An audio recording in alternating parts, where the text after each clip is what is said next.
মাননীয় মন্ত্রী সমরেজাউল করিম কালো টাকারে সাদা করছেন উনি।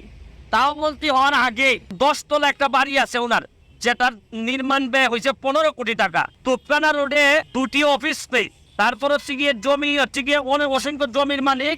তারপর রাজধানীতে 4 শতাংশ জমিতে একটি বহুতল পাকা বাড়ি, যার মূল্য কয়েক কোটি টাকা। তারপর হচ্ছে গিয়ে আপনার পাইকপাড়ায় কেয়ারি বুরুজ ভবনে একটি ফ্ল্যাট আছে।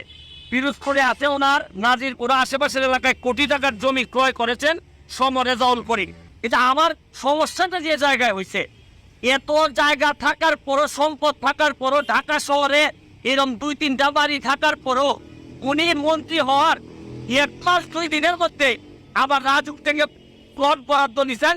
তাও আমার কথা হচ্ছে যে কত টাকা লাগে একটা মানুষের। এই যে মৎস্য ও প্রাণী সম্পদ মন্ত্রণালয়ের তথ্য অনুযায়ী উনার জন্ম কিন্তু হচ্ছে 1962 সালে। 71 সালে যদি মুক্তিযুদ্ধ হয়ে থাকে তাহলে উনার বয়স হয় মাত্র